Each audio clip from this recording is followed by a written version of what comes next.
Seattle actually has players now. Such a weird team. Welcome to From Center Ice, the podcast. My name is Courtney. I'm Jacqueline. And we just watched the Seattle Kraken expansion draft. We did.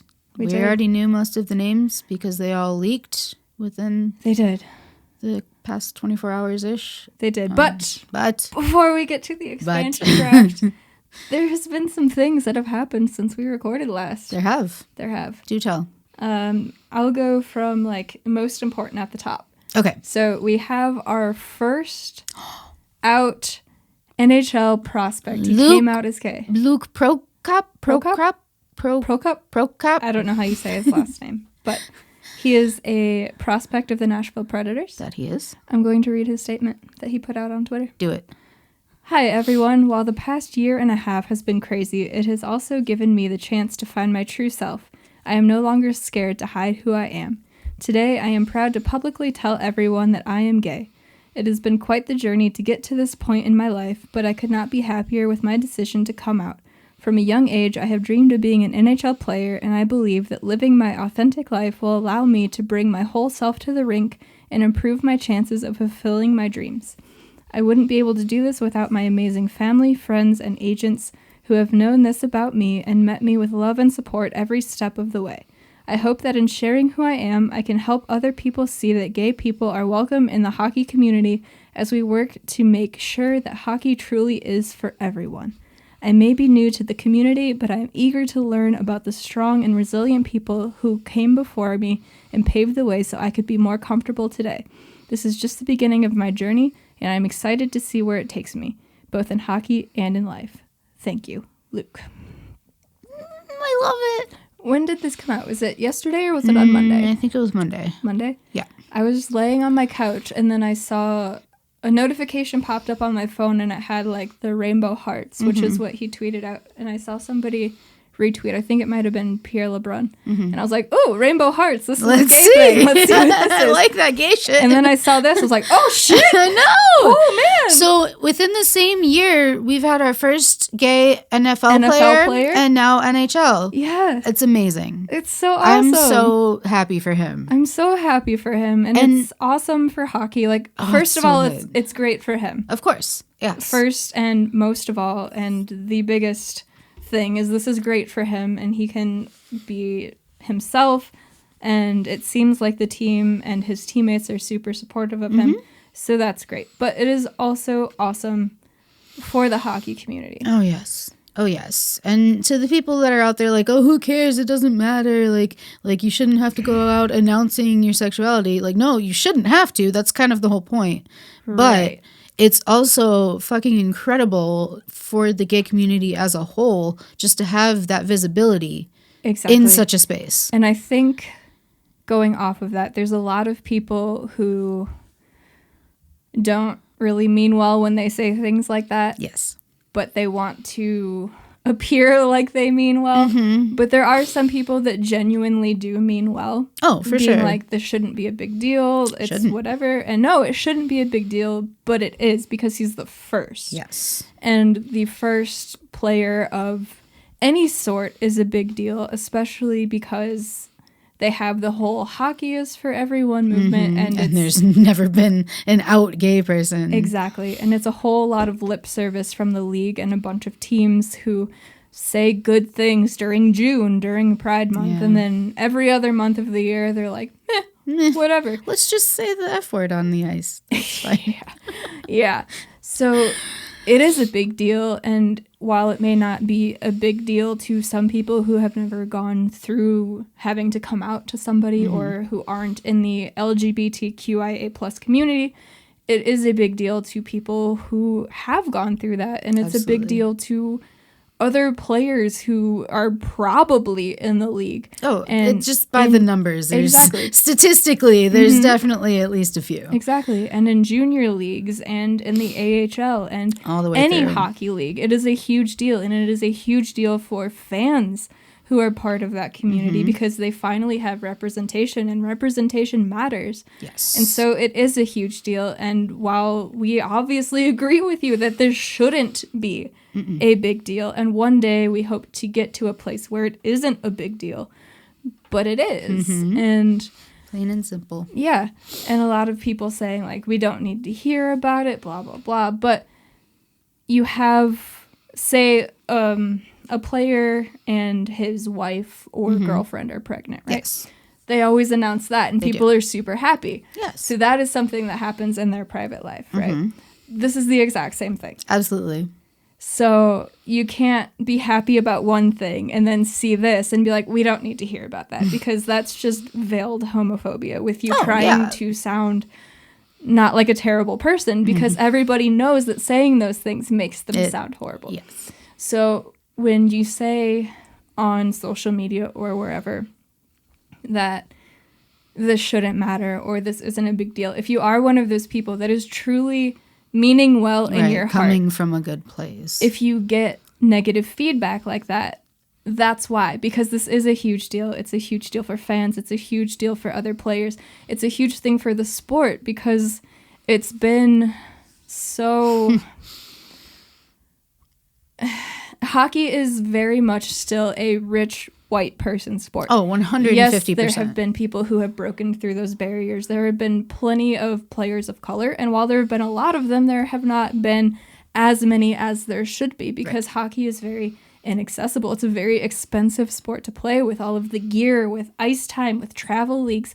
It's so expensive, and just all the socioeconomic and all of that. So everybody saying hockey is for everyone, representation matters, whether you're a player of color, or now we have our first out gay NHL prospect. He's not in the NHL yet, but he has a very good chance of making it there one day. And that's huge. So big. And it's great. And it's great for him. We're so happy for him overall. Like, first and foremost, more than anything else. Yes, this is wonderful for him. This is a congratulations to him. Yes, because he doesn't have to live in fear of somebody finding out. And I think everyone in the gay community knows that feeling of having to just kind of hide parts of yourself. It's terrifying. It's so scary. Like, I'm part of that community, and samesies. Yeah. And growing up, you're like, even if you know 100% that your family will be supportive of you, it's still scary. It's terrifying. It's still scary. Yeah, because, parents, they have children, they have all these plans for their life, and like, this is what's going to happen, they dream of all these things. And then they have a gay kid, and that throws everything off. Right. Even if it's not a bad thing. Both of our families are so supportive. I love them We so have much. been so lucky in that. So we don't know the experience that some other people go through, where their families just... they kick them out, you know? But I mean, it's not always even just about family. That shit happens in the workplace. I've definitely had to deal with that. With friends? I mean, you have to out that part of yourself to everyone. It's not a given that people are going to support you or accept you. And so it's terrifying because you don't know how somebody's going to react. Even if they're your best friend in the world, I'm sure with men more so than women. Absolutely. Just having to tell your best friend, hey, I'm not straight. Because it's so ingrained, toxic masculinity. Yeah, toxic masculinity. And, from an early age, it's, beaten into young boys. Being gay is weird. Right, and it's so wrong. And it's not... a weakness. And it's... Yeah, and it's not fair what those young boys and then eventually men have to go through. Right. And...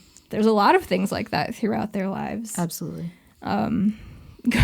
Going back to the whole Chicago Blackhawks thing and sexual assault and all of that, all of this is super hard for men because people don't listen to them as much, Absolutely.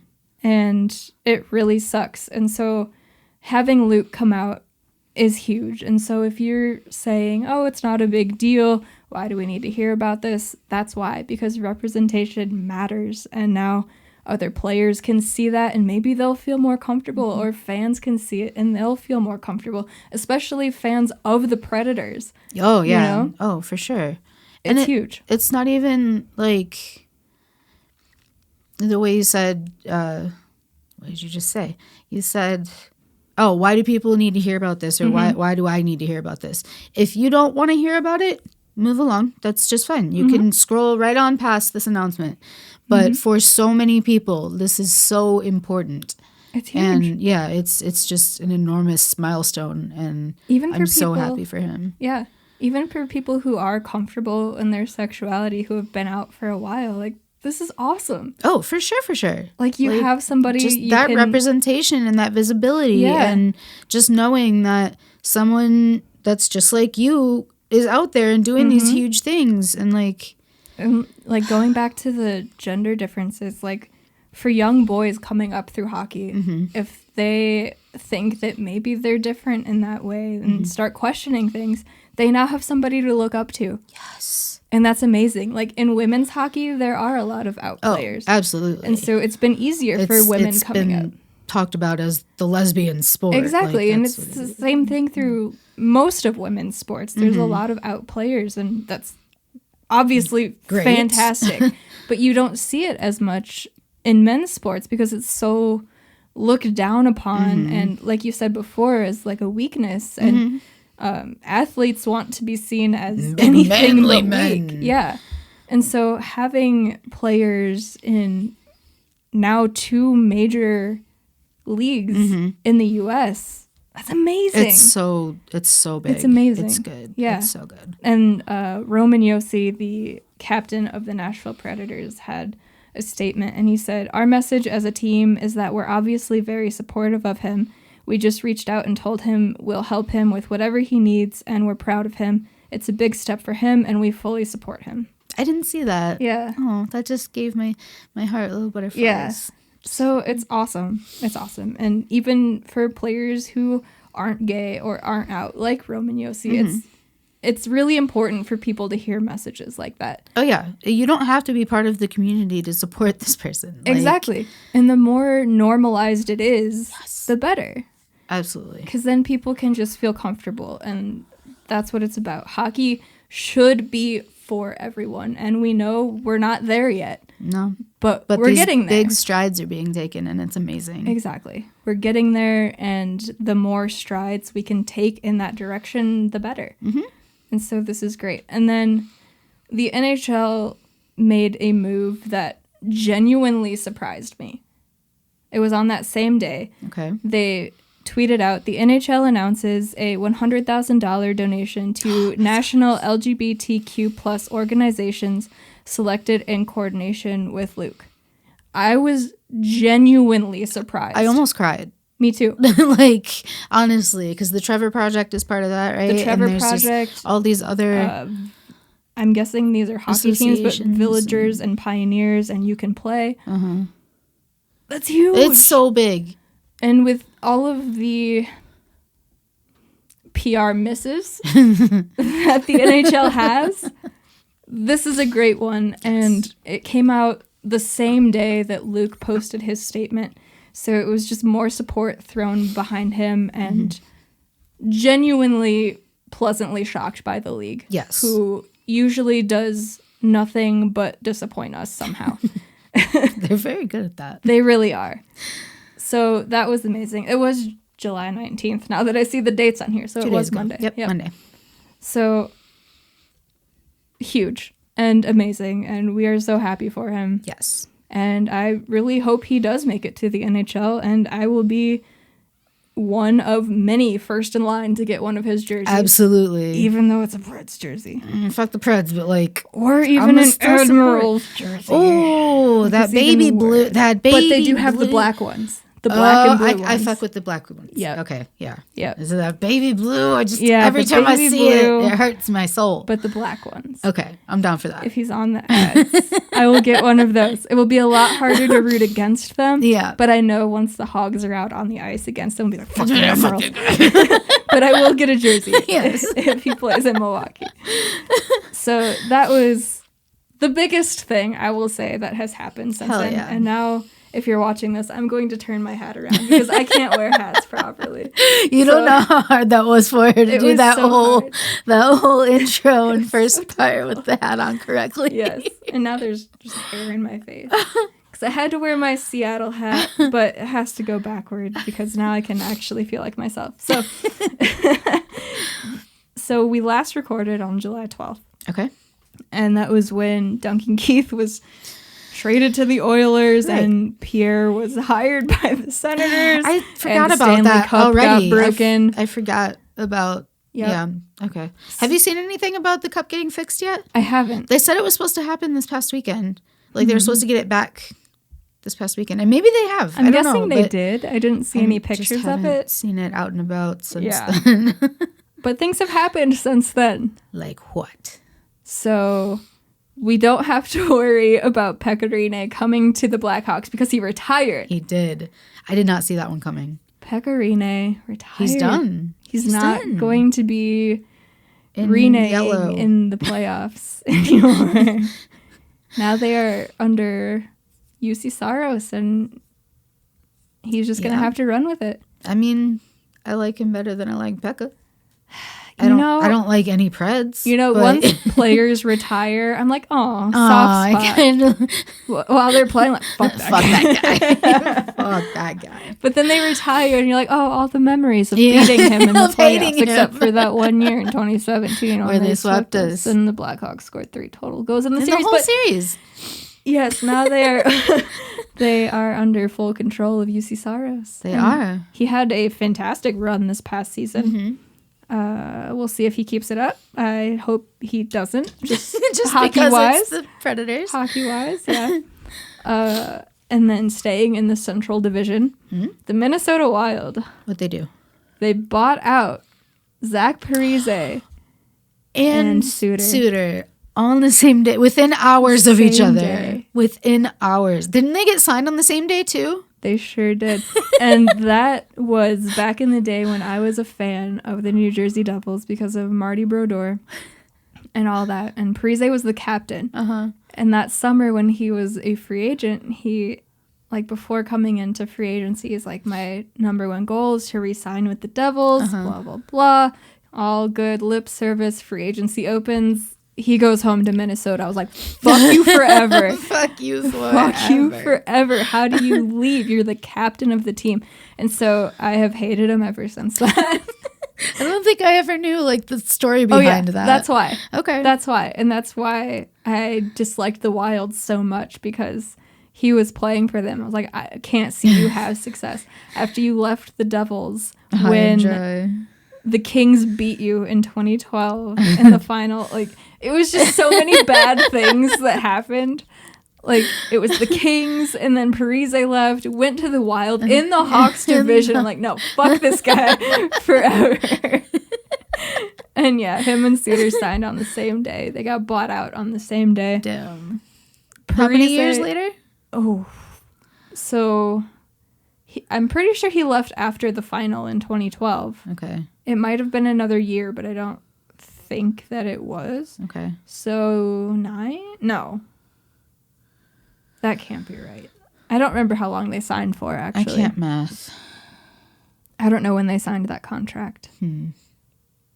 It doesn't really matter. It really doesn't. But they were with the Wild for a while. Yes. And I mean, they were big names in the Wild, like the top dogs. So the GM called Suter, I guess. He missed his call. So he called Parise, told him he was getting bought out. Parise called Suter, was telling him he got bought out and all that. And then the GM called Suter back and told him he was then also getting bought out. And I guess he hung up on him. Oh, man. Oh, man. I mean, if my boss was trying to fire me over the phone, I might hang up too. I mean, fair. But he's talking to Parise like, oh, dude, that sucks. Dude, I'm so sorry. And then it's like, you're getting bought out too, bitch. Oh, I love it. But like, how could that not happen? They sign those dumbass contracts the same day. They get bought out the same day. It's just poetry, really. But now it sucks because, like, the Wild aren't under that anymore. Like, they still have the buyout penalty, but man, I think that's going to last for a while, too. Let me actually go to the Wild's page on Cap Friendly, because Cap Friendly is the absolute best, and just have to call them out every episode. I mean, yeah. Let's see if I could find the buyout. There it is. So, man. So it's a yearly fine or fee or? It goes against their cap. But they're not on. So they're not considered part of the roster, but the buyout penalty hits their cap. I thought the whole point of a buyout was to get rid of that cap. Oh, no. It's to get them off the roster. So the cap hit is lower than it would have been if they were active. Yeah, but it lasts longer. What? So, yeah. So in 2021-22, between the two of them, it's $4,700,043, whatever. Yeah. But $4.7 million. Okay. 22-23, 12.7. Is this including like dollars?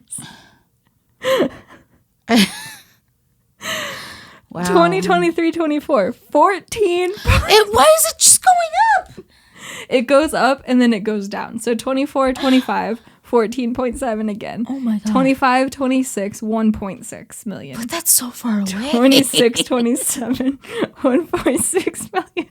I don't understand this buyout program. I don't get it. Because I thought... Wait, so is... okay, I don't know why. So they're technically unrestricted free agents now. They can sign They can go wherever, but Minnesota's going to have to pay this for the next 18 years anyway? Okay. For the next I know, 6. Yeah. I was exaggerating. Yeah. I've never done that before. But I guess I just never really understood how buying someone out worked. I thought you just paid them the rest of what you owed them for the for what would have been that. Oh no! This period is the of NHL. time. They have to torture you somehow. Because who was it that paid or that bought out Darling? Was it Carolina, or did he get traded and somebody else bought him out after that? It was either Carolina or Florida. Yeah. I can't remember which one came first. So he signed in Carolina for the 4x4. I think 4 so. million, Yeah. 4 years, or was it 2 years? Whatever. Whatever it was. And he was traded to Florida, and I can't remember if he went back to Carolina. I feel like the last place I remember him being was Carolina. But okay, so maybe that he doesn't went back. mean. That doesn't mean there were a lot of movements there because then he also went to like Austria and came back, and then he played a game for the Ice Hogs and had a .815 save percentage. So, just how does that happen? You end up with an .815 save percentage, which is our area code. I hope he's doing well. Me too. So that happened for Minnesota. And they're entirely fucked for the next 4 years, which is hilarious. I don't get how that still counts against your cap. Don't sign dumbass contracts. Okay, no, I get it, but like, I feel like a buyout should buy you out straight on the spot. I give you the rest of the money I owe you. Out of the contract. You no longer have that contract to have them on your roster. I pay you the rest of the money that I owe you for this many years. You do for a few years, and it's on your cap. It's listed on Cap Friendly as dead cap, and it's beautiful. All right. I got nothing else. It just sounds super illogical, but that's the NHL. It is what it is. It's fine. Right. It's fine. They've got plenty of cap space. They have $29 million. Yeah, they're good. They're fine. They're fine. They're fine. So that happened. Dominic Ducharme got a 3-year extension for the Habs as coach. The Bruins defenseman Kevin Miller also announced his retirement. Coming back to the Central Division once again, Tarasenko. Vladimir Tarasenko asked for a trade out of St. Louis. I feel like I'm not allowed to say anything about this. You and your weird ass I don't know. I don't get it. I don't get it. I don't know why I like him so much. I don't get it either. But like, what if he came to Chicago?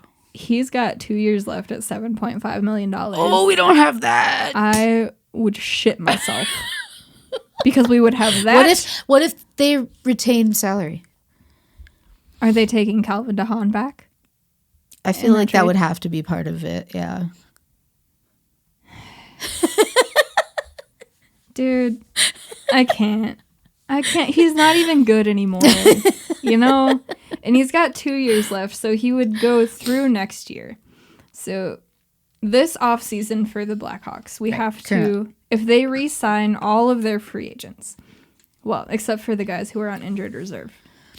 Who all do we have on reserve? They currently, Taves, which he's supposed to come back. Right. Siebes is technically on IR. Yeah. Shaw is technically on IR. Zach Smith, but he's a UFA this year, and Alex Nylander is an RFA. So they'll probably re-sign him. Oh, wait. Didn't he get a concussion? Knee surgery. Knee surgery? Yeah. Okay. He missed I don't know the why whole I season assume with knee concussion for most. I mean, that's typical for a hockey injury. So if they re-sign all of their roster players, they have Nikita Zadorov, okay, David Kampf, Adam Gaudette, Brandon Hagel, Pius Suter, Vinny Hinostroza. They have to re-sign all of those players while they have $10.4 million in cap space. So if you get Tarasenko, big yikes. that's like 7.5 off of that. That's 3/4 of your Next cap space. season, the free agents are Dominic Kubalik, Dylan Strome, Ryan Carpenter, Kirby Doc, Mike Hardman, Philip Kurashev, Mackenzie Entwistle, Calvin DeHaan, he'll be gone, Connor Murphy. I don't know what you really do there. I'll have to reevaluate my stance over the course of this season. Wyatt Kalnick, Adam Boquist, Caleb Jones, and all of the goaltenders. No, Kevin Lonkin, Malcolm Subban, Colin Delia, all signed through this season. You have to either re-sign them or get rid of them next year. So we are not adding $7.5 million No, we're not. to the That's cap. not even in the question. When you have to re-sign all of these players. It's not happening. But what do you think about Tarasenko asking for a trade? I find it hilarious. I find it because I hate the too. Blues. Yes. I don't know his reasoning behind it. But he also hasn't been good this year. I'm looking up his stats now. Okay. So 2020, 2021. He played 24 games. Was he injured? Yes. He had 4 goals and 10 assists.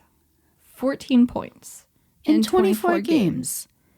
But he's a sniper. His job is to score goals. That's true. So what has he been like in the past?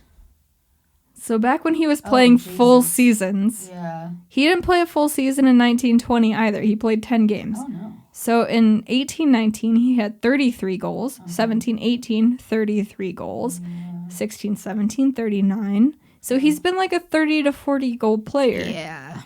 And he had 4 this past season. Rough. At $7.5 million. Yeah, that's not acceptable. It's not coming to Chicago. No. I will immediately become a Seattle Kraken fan. I know we've been saying like don't shop for names or whatever. Like it just a big name doesn't mean that it's a they good would have player. to give us something very good in return, and they would have to retain and take Calvin DeHaan. All of these things would have to happen. All of it, and the Blues don't like us enough to do any of that. Exactly, because they're now back in our division, unfortunately. So they're not going to help us. Yes. So leaving the Central Division, going back out east. Shea Weber has an ankle and foot injury that is now threatening his career, and he might not return. That's unfortunate. Yeah. And Carey Price is also injured. Right. He was playing through the injury. Which is annoying because he was god tier in the playoffs for the Habs. Mm-hmm. But in the regular season, he's really not that great. But you get to the playoffs. And he God mode. Yeah, every time. Even though they went further this year than they have. Mm-hmm. But usually when they get eliminated, it's not Price's fault. Right. So Carey Price is injured. Shea Weber might be done. People are talking about the cap recapture for him. He's just going to go on LTIR if he doesn't play anymore. Yeah. So that's why people were saying he was so upset when Montreal was eliminated in the final, because he could be done if this ankle or foot injury is truly the end of his career, which does really suck because he's been a warrior throughout his career, and it always sucks to see guys like that retire without a cup. Mm-hmm. Being that he was a Nashville Predator for so long, I don't feel so bad. But I did form that soft spot for Montreal during the playoffs this year. Mm-hmm. So I feel a little bad. Right. But he was also a Pred for a very long time, so. Was that the PK trade, the 1-for-1? Yep. Yep. Subban for Weber. Very weird trade. So that was strange. A strange day. So he might be done. Carey Price is injured. And then there were more trades that have happened since the last time we recorded. Mm-hmm. So I'm going to go through those now. All right, hit it. Are you ready for this? No. So the last one that we talked about was Duncan Keith and Tim Soderlund for Caleb Jones and the conditional third, which is going to be a third because the Oilers aren't going to get to the Stanley Cup final. No.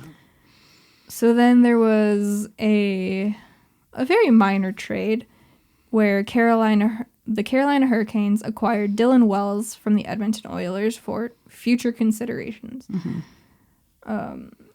And then the Colorado Avalanche sent defenseman Ryan Graves, yes, Goth King, to the New Jersey Devils for Mikhail Maltsev and a 2021 second-round pick. And I saw this go down, and my first reaction was, that's a haul for Ryan Graves. And then I saw everybody on Twitter like, this is a great move for the Devils. I'm like, all right, well, I missed something. He was very good for the Avs in the playoffs this year. Yes, that he was. I didn't really pay attention to the Avs throughout the regular season. We've talked endlessly about how this season we've only really paid attention to our teams. Mm-hmm. Yeah, we've briefly talked about other teams, but how the season was so exhausting that we could only really pay attention to the Ice Hogs and the Blackhawks. So I don't know how he was during the regular season. Everybody seemed to think that this was a great move for the Devils. Well, good for them then. Yeah.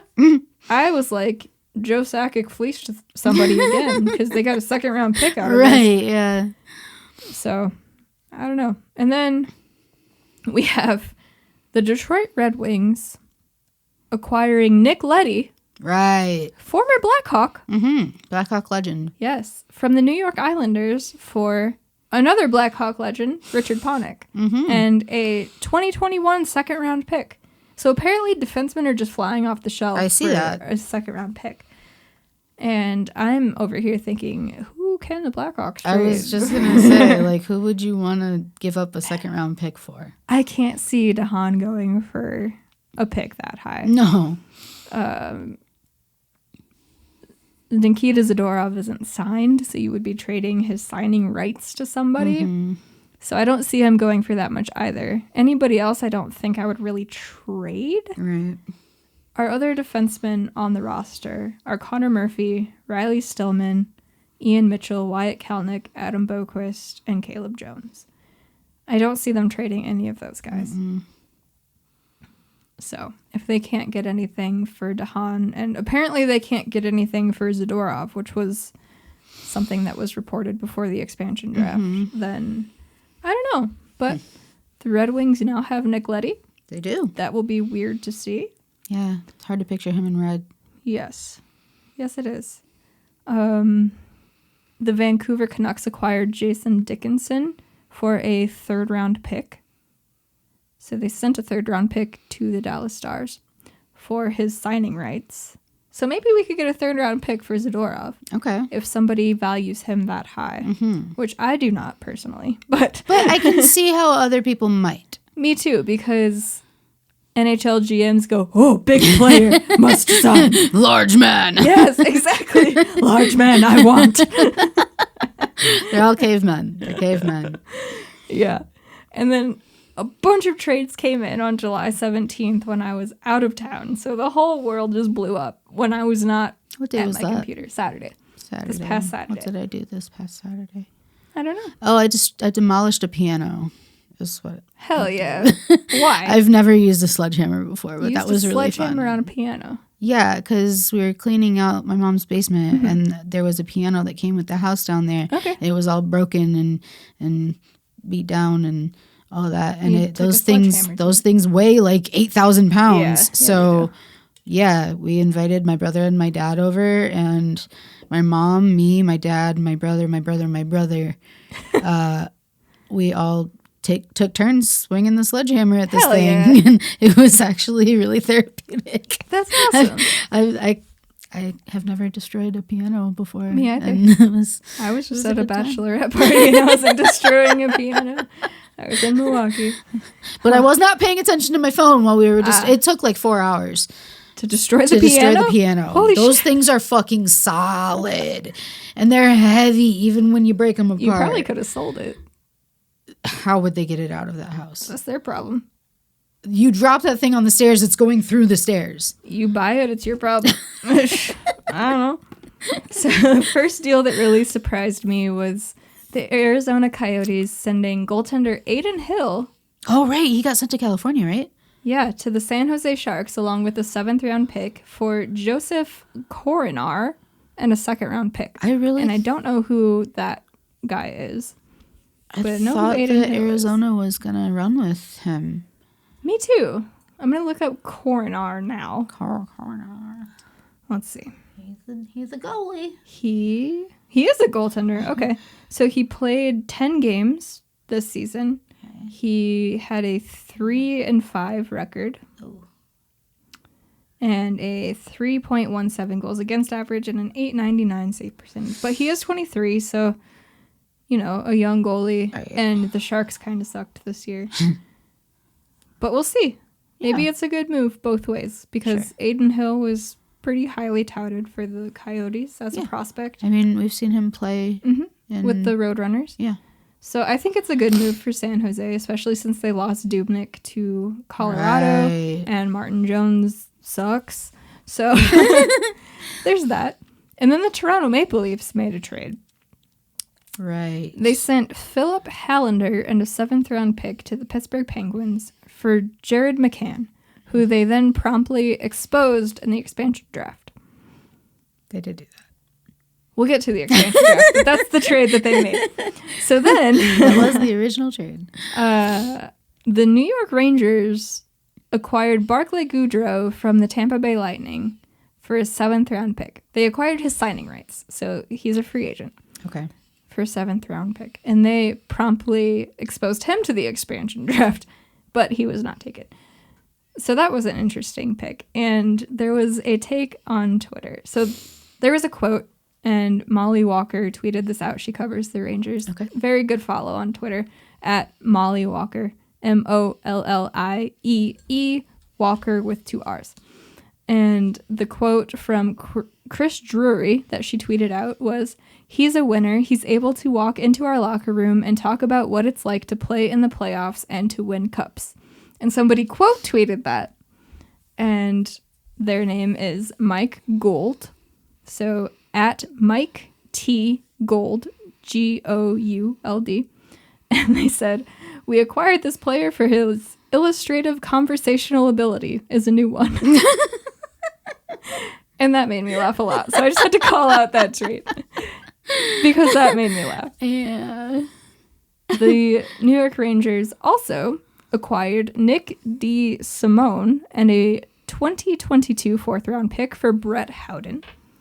They sent him to the Vegas Golden Knights. And then we had a 3-way trade between the Nashville Predators, the Vegas Golden Knights, and the Philadelphia Flyers. Right. So, let's see here. In the initial trade, Nashville acquired Philip Myers and Nolan Patrick, and they sent Ryan Ellis, defenseman, to the Philadelphia Flyers. Right. Then, the Predators sent Nolan Patrick to the Golden Knights, and they acquired Cody Glass. So, all in all, the Predators ended up with Philip Myers and Cody Glass. Vegas ended up with Nolan Patrick, and Philly ended up with Ryan Ellis. Okay. 3-way trades always confuse my brain. But I love them, though. I don't Me know. There's too. something about it I just find so interesting. I know. And it confuses the shit out of me every time. But I'm like, yes, do that. Yes. This trade is really interesting. I think Philly got a good defenseman in Ryan Ellis. Nolan Patrick might be good for the Golden Knights. Maybe a whole change of scenery type thing from Philly will be good. Cody Glass is a great pickup for the Preds. I don't know much about Philip Myers. I know he's a defenseman. I believe he's a defenseman. So they traded a defenseman for Ryan Ellis, and they also got Cody Glass. So I think Nashville came out on top in this trade. Maybe Philly, if Ellis turns out to be a really good defender for them. And Nolan Patrick will be interesting for Vegas to see if he kind of rebounds. Because I believe he was the player for Philly who went through migraine problems. Oh. I believe it was him. Yeah. So that'll be interesting. And then the funniest trade in a very long time. Okay. So I was out of town while all of this was going down. This is still on the 17th. Okay. And I saw this come across my phone, and I was like, something has to be wrong here. Something hasn't been reported yet. So the New York Islanders sent Andrew Ladd, right, a 2021 second-round pick, a 2022 conditional second-round pick, and a 2023 conditional third-round pick to the Arizona Coyotes for future consideration. Oh, my God. So they sent Andrew Ladd a second-round pick, another second-round pick, and a third-round pick to Arizona for nothing. For literally nothing. For no return. I was looking at this. How much did Ladd make? He can't have been 4.375. Okay, so that's a decent cap hit, but it's a good cap hit. Let me see how long it lasts before I say anything else. All right, Andrew Ladd. Let's see. He must be down here in the minors. Yeah, 2 more years. Ladd's so this in the year minors? and next year. Yeah. Oh. So the trade said he makes 4.375, but on Arizona's page it says 5.5. Either way, 2 more years, this year and next year. That's a relatively short deal. And the Islanders gave up 2 second-round picks. A third-round pick. And a third-round pick. So the first one, the Coyotes received the better of the 2 2022 second-round picks the Islanders currently hold between their own and Colorado's. And I'm assuming the Colorado one was from the Devon Taves deal that they had last year. The 2023 conditional third is the pick is not transferred to Arizona if Ladd plays in any professional games in the 22-23 season while under his current contract, or if he retires prior to the conclusion of the 2022-23 regular season. All right. Hold on. So, if he plays any games that year, the pick is not transferred. If he retires, that pick is not transferred. So it's only if he's stuck in the minors this whole time? That's still a professional game. Oh. So basically he has to be insured. Healthy scratch? Yeah. Why would you include that at all? Why is that? They just don't get that pick, no matter what. He has to be injured but not retired. See, I hadn't read all of the conditions before this, and I'm like, what this the is actual news to fuck me. is this? We always talk about how conditional picks are the stupid. dumbest thing ever. This might be the worst one yet. So if he plays any games between the NHL or the AHL, or he retires, or if he retires, so they don't get the pick. What do you? At that point, if I was him, is the ECHL still considered professional? I don't know if they would consider it that for this purpose or not. If I were him, I would be so fucking petty. Really? Be like, I'm not retired. You're sending Arizona this pick.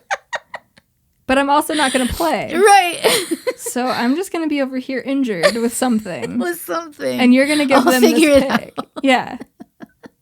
Because fuck y'all for trading me, For first of real. all. For nothing. For nothing. For nothing. Future considerations. Oh my God. I don't understand. But even better than that. Oh, even better, huh? If you thought that nothing could get better than that clusterfuck of a deal. Reported today by Patrick Johnston. I think I missed everything today. At Rising Action on Twitter. And I don't know. I don't follow him. Okay. I saw somebody else retweet this. Okay. Hearing Mike Smith Oh. is returning on a multi-year deal to the Oilers. I hope for Oilers fans' sake that this was satire. I hope for my sake that it was completely true. Fuck. Oh, Mike Smith. Because Mike Smith is 39 years old. Oh my God. A 39-year-old goalie. Who got swept in the playoffs this past season. They also still have Mikko Koskinen. Yeah, they do. Can we just look up Mike Smith's stats real quick? His stats? Sure. Yeah. Sure. I need to see it. Got him right here. So, do you want this year's stats?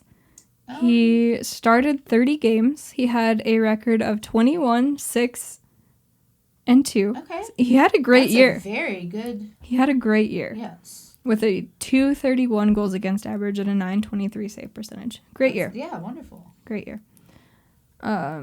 His career stats, he has a 2.69 goals against average and a 912 save percentage. And this is the Edmonton Oilers we're talking about. Whoops.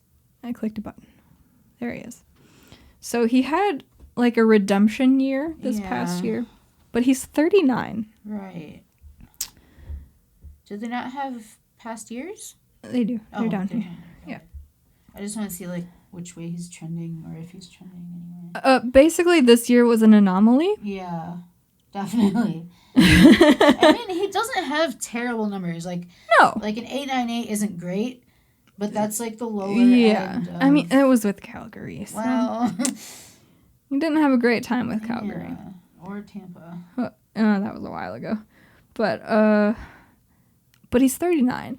He is 39. How many players do you know get better at 39 and 40 years old? Ooh, not many. Especially playing in goal, where you have to use your body a lot. Uh-huh. See, this is why I could never be a goalie, even like now or in the past. Because my body doesn't do those things. Oh, man. I just so hope that is real. So, those are the big points. Okay, big points. Since we last recorded. My nose is itchy. So, then we come to the expansion draft. Here we are.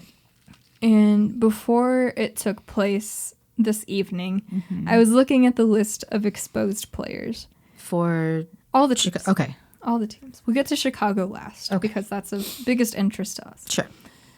And I took note of some of the more interesting exposed players. Okay. A lot of them are unrestricted free agents. So they're kind of like, try me, Seattle. Yeah, like they don't have to protect them. But they're still interesting. Exactly. So first, I chose at least one player for each team. Some of them I was reaching a little bit. Okay. So Anaheim, their captain, Ryan Getzlaf, was left exposed. He is a UFA. Arizona, Antti Ranta, former Blackhawks goaltender, also a UFA. Boston, Taylor Hall, Andre Kasha, Zach Sinishin, who was a former first-round pick, but he's an RFA. Jacob Zboril, former first-round pick for the Boston Bruins, and both of their goaltenders, Tuukka Rask and Yaroslav Halak, they left exposed. But both of them are UFAs, and Tuukka has said that he only wants to play in Boston. Right.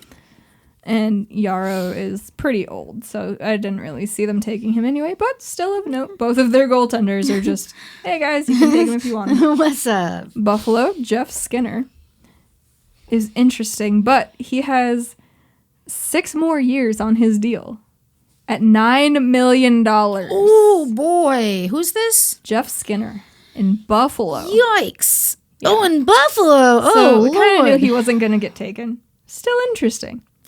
Calgary, Milan Lucic, but he's got 2 years left at 5.25. I wouldn't take that. Mm-hmm. Mark Giordano, Oliver Shillington, who is an RFA, pretty good young player. Mm-hmm. Carolina, Nino Niederreiter, good player. Mm-hmm. Jake Bean, pretty good young defenseman, or RFA. Think about them beans. Jake Gardiner, former Toronto Maple Leaf. A young defenseman, Maxime Lajoie, who they just traded for from Ottawa, but he is a prospect that I am very interested in. Okay. So if they're just going to leave him exposed and he's an RFA, I wonder if they're willing to part with him, because I would love if Chicago made a deal for him. Okay.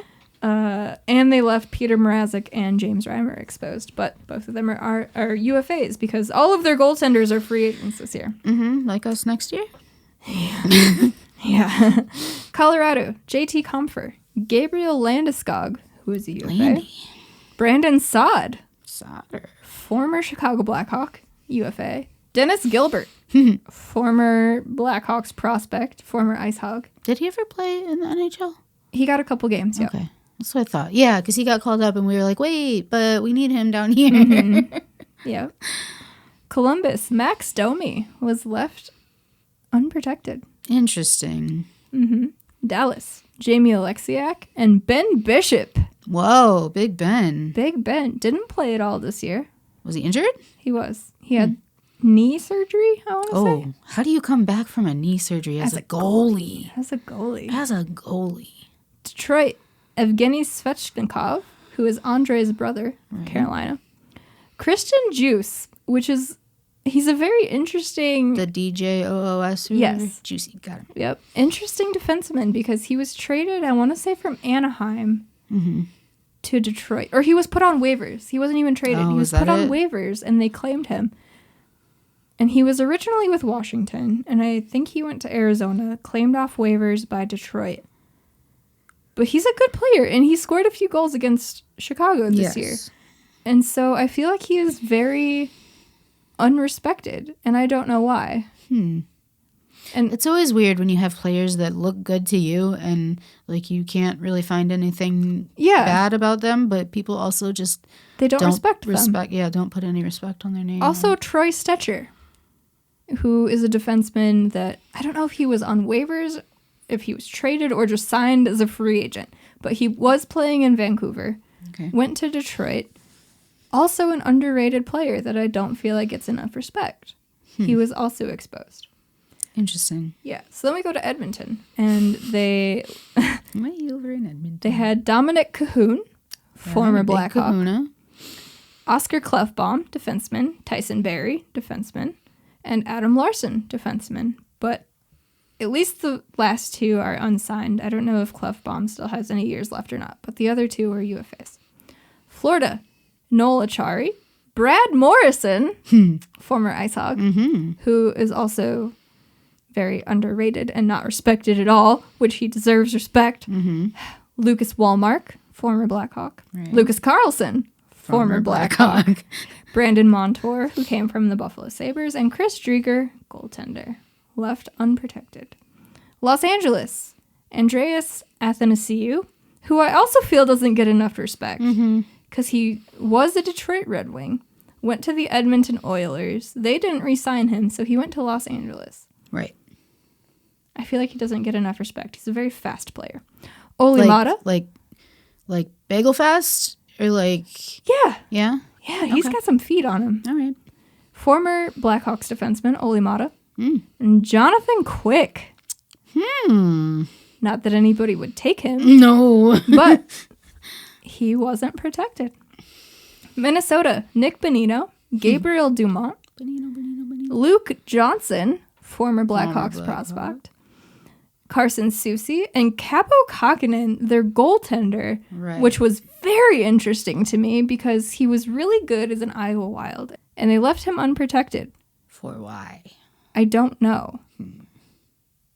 It's interesting. Yes. Montreal, Philip Deneau, former Blackhawk, also UFA, Jonathan Drouin, Carey Price left unprotected. That What is there to say about that? caused quite a Ruckus. stir. Yes, ruckus, if you will, on the Twitter machine. What was your first reaction when you saw Carey Price wasn't protected? I figured it had to be like for the same reason that like Ovi wasn't protected. I just assumed like, oh, there's got to be something about him that makes it so they don't really have to protect him. Well, he was injured. He's got that big-ass contract. Right. But he would have been like your franchise player right off the hop. Yeah, for sure. Coming off of the great playoffs that he had. Uh-huh. But that big-ass contract. Yeah, I don't know. I just assumed there was some way or some reason that he didn't have to be protected. But, yeah. Nashville. Matt Duchene. Yeah. Him and his big-ass contract. Didn't protect him. Eric Holla. And I feel like he went to Vegas in the expansion draft, or maybe he was traded there. So that was kind of funny. Callie Yarncroc. Ryan Johansson and his big-ass contract, who was traded 1-for-1 for Seth Jones. Oh, yeah. And Yakov Trenin, who was an interesting young pick for me. New Jersey Devils. Will Butcher, defenseman, who I personally probably would have taken. And PK Subban. Unprotected, huh? Unprotected. New York Islanders. Josh Bailey. That was interesting to me. Jordan Eberle. Joshua Ho-Sang. The eternally disrespected player. Yes. Very interesting. I was kind of hoping Seattle would take him just to give him like a fresh start. That would have been great. The Islanders are just like hoarding him for no reason, even though they have no intention of actually using him. Like, trade him somewhere. Just let him go. You know? Set This him has been a free. storyline for years. Free Ho-Sang. Yeah. Kyle Palmieri and Travis Zajac, who they acquired from the New Jersey Devils. So they are UFAs, but I thought that was kind of interesting. The Rangers, Barclay Goodrow. Like I mentioned before, they just traded for him and then promptly exposed him. And Colin Blackwell, forward. The Ottawa Senators, Artem Anisimov. Former Blackhawk. And goaltender prospect Joey Decourt. Interesting. The Philadelphia Flyers, Samuel Morin, who I thought they really valued as a prospect at forward. Okay. But he was left unprotected. James Van Riemsdyk, former Toronto Maple Leaf. Jakub Voracek. Very interesting to me that they left him exposed. And Shane Gostisbehere. Mr. Ghost. Pittsburgh. I have one player from Pittsburgh who I found interesting. Okay. Cody Ceci. Oh, boy. Oh, no. Who, by all accounts, really turned it around this year for Pittsburgh. And Really? was a solid defenseman. Did he? For the Pittsburgh Penguins. Yeah. What was wrong in Toronto? Or Ottawa. I mean, them either. Went to Pittsburgh, had a solid year. Well, good for him, man. So I should put some respect on his name? Yeah. Okay. Yeah. I respect it. Yeah. I'm very glad you're not a Leaf anymore, but... Yeah. Yeah. Very glad. San Jose. Martin Jones. Yeah. Left him unprotected. St. Louis. Sammy Bleh. Vladimir Tarasenko. Vince Dunn. And goaltender Ville Husso. It's intriguing to me. Like, they do have Bitchington, but Husso's the young guy. I don't know. I thought that was intriguing. Yeah. Tampa Bay had some names. Let's go. Blake Coleman. Right. Ross Colton, who scored the cup-winning goal. Did he? He did, huh? You score the cup-winning goal, you're fucking exposed. So get the fuck out of Goodbye. Thank you for your service. here. Yanni Gord. Uh-huh. Tyler Johnson, who they put on waivers like 3 times this season. Oof. But he's a solid player. So what's the beef? I think his contract. Matthew Joseph. Alex Killorn, which is also a contract thing. And Pat Maroon. Patrick. Patrick. Yeah. Yep, that's where I was going. Yeah, 3 years in a row winning the cup and you expose him. Intriguing. Toronto Maple Leafs. Here we go. Adam Brooks. Yeah. Alexander Kerfoot. Right. Jared McCann, who they just traded The one for. that they just got like 3 days ago. Travis Dermott. There's some good names that Yeah. Seattle could have taken. For sure. Vancouver. 2 former Blackhawks. Oh boy, who we got? Matthew Highmore. Madison Bowie. When was he here? This season. Oh, I see. I don't freaking know He our played team. like 1 or 2 games, and he played like a game with the Ice Hogs. It's so hard. And then he got traded there. It's so hard, like connecting with the I teams know. when you're not actually there. I didn't even know this guy's name. I didn't know he was here. Washington. Alex Ovechkin. Yeah. Man, I wish I would have done it just to do it. Like, he probably wouldn't have signed with them, so they're probably like, no, I'm not going to do it. But if they would have... Wait, so these people that Seattle picks don't have to sign with them? They can just choose, what, like free agency? Or like... So is Seattle taking on their contracts? Like, do they have to be bought out in order to No, not... they're free agents. Like, you can expose UFAs and they can take them. Right. Yep. But then, so what is Seattle getting? Usually they negotiate a contract before they take them in the expansion draft. Like they did with a couple of players. Okay. So Alex Ovechkin, Vitek Vanacek, goaltender, and former Blackhawk Michael Kempney. Yeah. Winnipeg, former Blackhawk Marco Dano, defenseman Dylan DeMello, and young defenseman Sammy Niku. Huh. Was intriguing to me. Yeah. So now that we know who was left unprotected, and before we get to Chicago, do you want to hear who they actually took? Yeah, let's go. All right. So we're going to actually go in alphabetical order by team. And Unlike what they did at the freaking draft, they did it by division and then alphabetically. It was so annoying. Just do them all together. So annoying. So from the Anaheim Ducks, they took Hayden Fleury. Yeah, they did. Who the Ducks just traded for at the deadline from Carolina. Weird. Hey. From the Arizona Coyotes, Tyler Pitlick. From the Boston Bruins, Jeremy Lauzon. From the Buffalo Sabres, player that I've never heard of, Will Borgen. Will Borgen. He's an RFA. What did they say? He played like 14 games in the NHL? Something like that. All right. It was very few. From the Calgary Flames, their captain, Mark Giordano. That was interesting. Yeah. It was interesting that they left him unprotected. That it was. He's got $6.75 million on his contract for 1 more season. So I can't imagine that Calgary left him unprotected for money reasons. Right. It's interesting. From the Carolina Hurricanes, Morgan Geekie, RFA. From the Colorado Avalanche, Jonas Donskoy. From the Columbus Blue Jackets, Gavin Bayreuther. From the Dallas Stars, Jamie Oleksiak. From the Detroit Red Wings, none of the interesting prospects that I listed. No. Dennis Cholowski, defenseman. From the Edmonton Oilers, Adam Larson. From the Florida Panthers, the goaltender that I wanted, Chris Streeter. Chris Streeter. In a perfect world. Yeah. Well, not perfect, but in the most optimal world. From the Los Angeles Kings, Curtis McDermott. From the Minnesota Wild, Carson Soucy. From the Montreal Canadiens, Cale Fleury, Hayden Fleury's brother. Both the Flurries. From the Nashville Predators, Callie Yarncroc. From the New Jersey Devils, Nathan Bastian. From the New York Islanders, Jordan Eberle. That one was interesting to me. Me as well. I wasn't expecting... Well, first of all, I wasn't expecting him to be exposed. Well.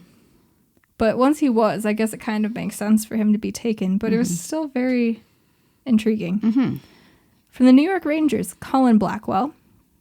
From the Ottawa Senators, Joey Decord, goaltending prospect. Very good pick for Seattle.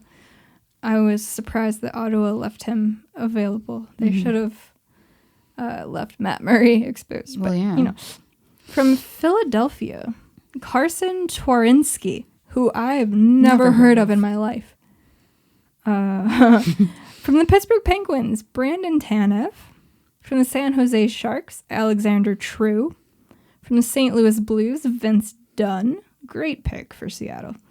From the Tampa Bay Lightning, Yanni Gourde. Yeah. Yanni Gourde. That was another very interesting one. Good pick. Good pick. From the Toronto Maple Leafs, newly acquired, Jared McCann. Interesting. Mm-hmm. So before they made that deal, it was talked about that Seattle would either take Alexander Kerfoot or Justin Hall. Right. And I really like Alexander Kerfoot, Mm-hmm. and I was going to be sad to lose him to Seattle. Justin Hall, whatever. But then they got Jared McCann, and it was going around on Twitter how he's a better player than anybody that Toronto had already exposed. Okay. So it was interesting. It was interesting. Mm-hmm. I guess they acquired him just to expose him so they could keep their other players. Right. That's what you would logically think went down. But if he would have been better than players they already Well, had, then why would they not protect him and expose someone else? right? Especially since they're so analytics driven. Yes. And the analytics showed that he was the better player. Right. It's interesting. Very interesting. Maybe But they went off vibes. maybe. Said, vibes aren't good. Maybe. He does have a $2.94 million cap hit. I don't know what Kerfoot has. Let me look. Where's Toronto? There's Toronto. Alexander Kerfoot has a 3.5, so Kerfoot's more expensive. Mm-hmm. And apparently McCann is better, and he's younger. So, interesting. Quite. It'll be intriguing to compare the two over this next season. Oh, for sure, for sure. From the Washington Capitals. Oh, no, I skipped one. From the Vancouver Canucks, Cole Lind. He's an RFA. Yep. Never heard of him in my life. Nope, not a once. From the Washington Capitals, Vitek Vanacek, goaltender, who I thought was supposed to be their starting goaltender. Next in line, yeah. But I guess they chose Samsonov instead. Sure. Interesting. Very interesting. And from the Winnipeg Jets, Mason Appleton. What do you think about their roster? It's fucking weird. Like, I look at that and I don't see a cohesive team at all. But they're very defense heavy. But we also said the same about Vegas during their expansion draft, even though their expansion draft was much more interesting. And dude, this one was so anticlimactic, especially since, like you mentioned off the top, everything was leaked. Everything got leaked. Yeah. Everything. Nothing was a surprise. No. Like, there were a couple picks that I didn't read. Right. But even they were right, because I saw when the leaks started happening, I was like, I'm just going to try not to check. Like, I just don't want to read about it. Like, I want to be actually I did the same thing. surprised, because when I woke up, when I got out of bed, Two very different things. two very, very different things. It was like at least half of the teams had already been leaked. And I was sitting here thinking it was something else. Like, it wasn't the actual expansion draft, right? Because that's tonight. Like, oh, these are just mock picks. Right. Like, this is just who people are thinking are going to... No, they were legitimate leaks. I had seen all of the interesting ones by the time. It killed it for me. It did. Because Me what's too. the point in having like a live TV thing if you're just going to leak them all within the last 24 hours before that? Right. It just seems like a waste. Like, I don't remember who said it, but somebody on Twitter said that the official list should have been due like right before the event so that people couldn't leak it. Yes, absolutely. So they definitely fumbled that one. But what was I saying? Oh, yeah. Tying back to Vegas and how everybody was like, well, that doesn't look like a good team. After they had done all of their flipping and trading and their final actual team that got on the ice, they were like, there's no way that's going to work. And they went to the cup final. They went to the cup final their first year. So I am intrigued to see who they actually end up with. Yeah. And how they look on the ice. Because there's got to be trades that are going to be made. Yeah, they said there's no side deals. Like, there's no side deals, but they can still make trades after the freeze. Right. And but still. Right. It's super weird that nothing is happening right away. And also, So anticlimactic because of the no side deals. Like we saw with Vegas, there were so many, which made it so interesting. Exactly. Especially for teams who gave up good players. Like Florida giving up, I think they gave up Riley Smith for them to draft Marchessault, or it was the other way around. They gave up Marchessault so they would draft Riley Smith. Either way, give up a really good player so that they'll take somebody else. Right. But apparently that just didn't happen. It was awkward and it was cringy, but we all knew that was going to happen because this is the NHL. It wasn't as cringy as some NHL productions. Oh, no. God, no. Like, what is it? The All-Star Game? The All-Star Game, the award shows. The award shows.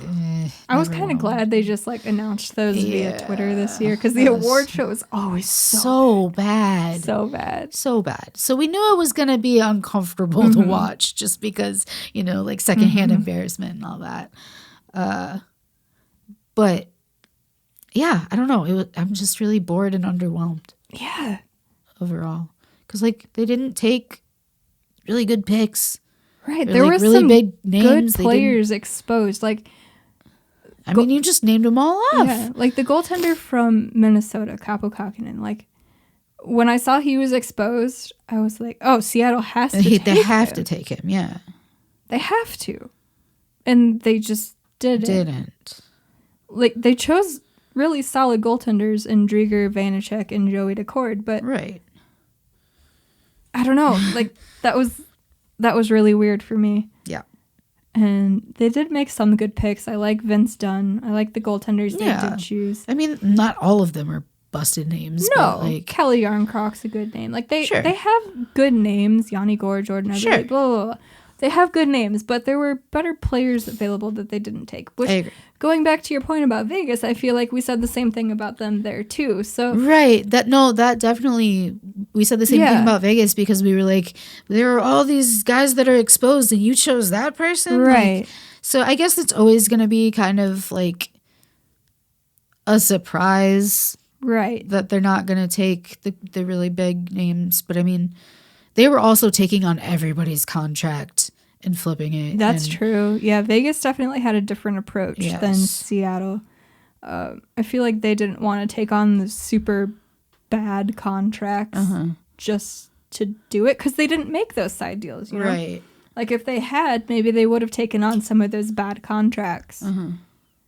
But they didn't do that, which is very interesting. So it'll be interesting to see if they do that after the expansion draft, like if they will take on some of those bad contracts to get more prospects, more picks, right? Because you remember Vegas just hoarded picks, for years. They had so many, like not even just 2019 or 2018 or whenever they came 2017. Their first season was 17-18 or Damn, wow. Yep. That makes sense. This past year just doesn't seem like it is real. But yeah, you would look at Vegas and you'd be like, wow, they have picks for days. And Seattle doesn't have any extra ones because they haven't made any deals. It's just weird. Like there has to be just something. Waiting for some gate to open and it's just gonna flood out. Like, and I can't wait for that. But like the freeze will lift tomorrow. It lifts tomorrow at like 1 p.m. Eastern or something like that. So it would be noon our time. And I just hope that there's something because today was so anticlimactic, especially because of all of the leaks. I'm just hoping something happens tomorrow. And then the day after tomorrow is the first round of the entry draft. Yes. And something usually goes down on that day. Not always. Not always. Sometimes it's a really boring day, but then you get to the second day of the draft and then trades start happening. So hopefully we see something this weekend, if not tomorrow. I would love to. Yeah. Me as well. Me as well. But now that that's covered, you want to talk about Chicago? Yeah, let's go. All right. So the players that the Blackhawks protected were Henrik Borgstrom, Alex DeBrincat, Brandon Hagel, David Kampf, Patrick Kane, Dylan Strome, Jonathan Taves, Caleb Jones, Connor Murphy, Riley Stillman, and Kevin Lonkinen. The players they exposed: Ryan Carpenter, Brett Connolly, Josh Dickinson, Adam Gaudette, Vinny Hinostroza, Brandon Peary, John Quenneville, Zach Smith, Calvin DeHaan, Anton Lindholm, Nikita Zadorov, Colin Delia, and Malcolm Subban. And leading up to today, a lot of people had Seattle taking Nikita Zadorov. And then we got to today, and it started with Steve Dangle, and then it was confirmed by Scott Powers, and they were saying that it's somebody that nobody expected Seattle to take. So then all of these leaks were happening, and we figured out that Seattle was going to take John Quenneville. John Quenneville. Which was their official pick once it happened tonight. Is who they took. A UFA that I feel there was no way the Hawks were going to keep anyway. There was no reason to. He wasn't all that great. Clearly, they didn't listen to our podcast this year. No, they didn't. Because we were not a fan of John Quenneville this season in Rockford. He wasn't impressive. Like, he wasn't obviously terrible. Like, it's not like it was that bad. He wasn't on the level of, like, McNeil. Fair, but he also barely played because he was injured. That's very true. He was often a scratch. So... No, go ahead. No. So, with all of those names that I mentioned, Carpenter, Connolly, Dickinson, who I still don't know how we got. He didn't play a game for us. It was in some trade. I don't know if it was the trade for Carl Soderberg to Colorado. I have no idea. Adam Gaudette, Hinostroza, Peary, Zach Smith, DeHaan, Lindholm, Zadorov, Delia, Subban. And then Quenneville. Why him? Why him? What could they possibly use him for? It's weird to me. Like, they've already signed some of the free agents that they drafted. They signed Jamie Alexiak from Dallas. They signed Adam Larson out of Edmonton. They haven't signed John Quenneville. Did they just pick him because they didn't fucking want anybody else and he's a free agent, so they're going to be like, bye? I mean, that's a very good possibility because I can't see them actually putting a lot of hope into him. Right. Like, he's got nothing to back up his worth, you know? Right. He's 25. He has 42 career NHL games with 2 goals and 3 assists. Right. Like, he wasn't even impressive in Rockford. No. So, like, what makes them think that it was a in very the NHL he's weird be pick any to me. Different? When they said an unexpected pick, since they had been leading up to the expansion draft saying Nikita Zadorov. I was like, maybe they're going to take Calvin DeHaan. They're actually going to do it. And then they said John Quenneville. Like, for what? Why? Why? Why? I'm so confused. This whole day was anticlimactic. Yes. And then they get to our team. And they take such a small little... John Quenneville. Like, we offered them some slices of pie, right? And they said, nah, I'll take them crumbs. Like... Yeah. What? I don't get it. No. I feel like there's something else going on, but I don't know. If they do sign him, I get it even less. Oh, for sure. If they don't sign him, I kind of understand. Right, I got it. But also, you could have taken, like, Brandon Peary. Who actually has, like, some value. Exactly. Or Vinny Hinostroza, who maybe they wouldn't sign and he would sign back with Chicago. It could happen. But, like... John Quenneville? John Quenneville. Why? Like, yeah, he's the cousin of Joel, but... Like, I was ready for Seattle to come in and fuck shit up, right? Oh, for sure. That's what that's... I'm like you sometimes and I want to watch the world burn. Yeah, and they didn't do that. There were no matches lit. Any team, really. No matches were lit today. Especially ours. Like, especially ours.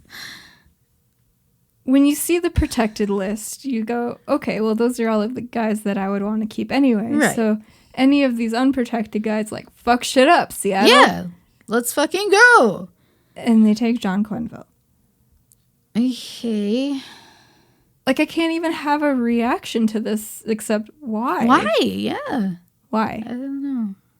I mean, I haven't really seen anybody else that knows why or sees any value. Really seen any sort of reaction about it. Like, oh, this is great for Seattle. Or, oh, why did Seattle take him? It's just been like, they took John Quenneville. That's the one they chose.